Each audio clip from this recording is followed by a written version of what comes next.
Well, you're watching World Talks on TVP World. My name is Sascha Fahrbach.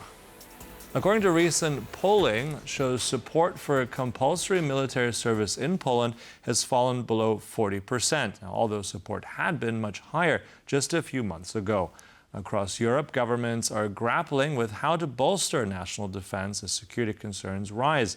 Today, we explore what these changes mean for ordinary citizens across the continent. Now, for further analysis, we're now joined by Magdalena Marta Baran, managing editor of Liberté. Good to have you in the studio. Welcome. Hello, good morning. So let's look at these recent polls. So we have 39, this is down, I think, for Rzeczpospolita, one of these major newspapers in Poland, that support is down, right? 39% now supporting a return. So what's behind this decline? Why now? Just look what a shift just in 6 months, in fact, because 6 months ago, the same Ibris poll for Rzeczpospolita was showing 55.5% polls saying yes to the compulsory military service. 35 was saying no. Right now, it's like a twist. And well, if I remember correctly, in March, just 9% had no opinion. Right now, it's more than 15% of people who doesn't have an opinion about this kind of service and then about reintroducing of the conscription. And we need to have in mind. And I was born in this generation, one of the very last that when the conscription was in fact obligatory. So it was suspended in 2010, and I remember my colleagues getting ready for the commission when they had to, judge physical and mental health. So the end of the era of this kind of service was a kind of a relief and a sign of freedom for a whole generation of young Poles. And right now we need to rethink our attitude to the military service, but also our attitude to, let's say, to the service, to the how to serve to our homeland, in fact, because there are different ways to serve your homeland. And I think that some of those people might have in mind different ways. Okay. 2 points. Interesting, because you said it's a generational issue, as in that was something that older people have now rejected. But I think in the survey, there's actually older people over a certain age bracket are in favor of that. But I'm just curious, why do you think that sudden drop in support so generally? Is it because the threat is now maybe more real? Did something happen? What do you think? And what about also the differences in terms of demographics here? Is this across the board a rejection, or does it change in age groups? To be honest, I haven't observed how it looked from a demographic point of view. But when I talk to my students, most of them would tell you that, yeah, we would like to have some, let's say, voluntary training, military training, to get to know how to behave, what to do when the war, if the war would come. But they definitely not, maybe 30% of my students, and I have like 300 students each year, would consider to join the army voluntary. But also in the times that we're in, it's curious because if we look at maybe wider in our region as well, right? If we look at the reintroduction of compulsory service, in particular, I'm looking at the Baltic states, Estonia, etc. If we're looking at the Nordics as well, bringing it back or maintaining it like Sweden. So why is Poland in some way, shape or form an outlier in that? And you mentioned there are other ways to serve. So is a different model for Poland that's going to make it work? I'm not sure what model could work for Poland. We have some opportunities given by this Parliament Act from December 2024, so about the civic defense and always forget civic defense and civil protection. And we have been waiting for this Parliament Act really years, because previously, during the previous government, we only had that act about the defense of the homeland, but nothing more. Of course, other possibilities is to serve as a doctor, as a veterinary, and when we read what kind of people could be called by the army or by the Ministry of National Defense next year, just in February 2026. Sorry.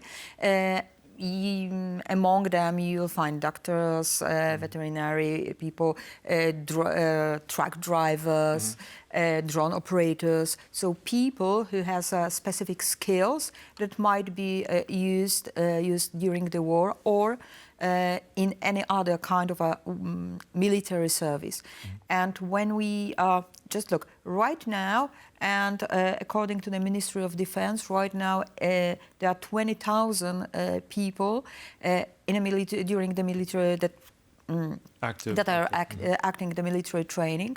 But we have, and so let me take a look, because it's something I'm not good with numbers. According to website Defense 24, that July this year we had 153,800 something professional soldiers in Polish army, but we also had 40,000 people in territorial defense forces. And territorial defense forces was a voluntary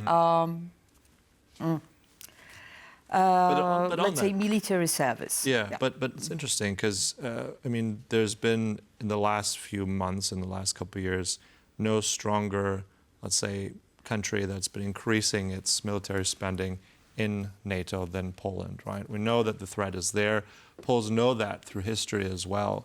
So it seems almost logical that Poles would want to defend this country in some way, shape, or form. So why is it then that it seems almost 60% are against this kind of military service? I mean, it doesn't seem to square. So why is that? Is that accurate? Is it different if we ask another survey? Or what do you think is behind I think that, the first step is that Poles doesn't like to be forced to do something, especially by the government. So if something is obligatory, we start to behave like, okay, maybe not, maybe we can do it in the other way, but on the other hand, when the real threat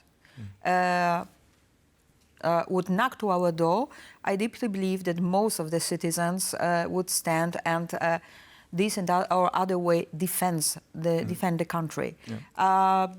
And we have some declarations, and even I know a lot of people who already gone through this voluntary training. Let's call it military training. In fact, it's a kind of training how to behave during the war. So where to find the nearest shelter, what kind of documents you should have. There is also a shooting training. And just look how many, the number of guns possessed by Poles really increase, and the gun licenses, the number of the gun licenses also increase in the last few months. In fact, even not 2 months, maybe 2 years after the war started. But I just want to also give you a bit of point of comparison. If we're looking at, we just said this recent survey, it's only about 40% that's supported. But if we go across to our neighbor, to Germany, also a country that has been sort of reluctant on this issue after the Second World War. But there was a recent survey done just in October for a magazine called Stern, and they found that 54%, this is done before, so I want to research agency, 54% of Germans that they asked actually for compulsory military service. So why do you think that is? And Poles at the same number are not, but the Germans are? It seems unique. Well, we would have to, conduct a psychological analysis, but also sociological analysis, and I don't think we have enough time to do that. It's also about the rhetoric of the government, and it's also about awareness of the threat, and maybe a trust into the government and into the alliances.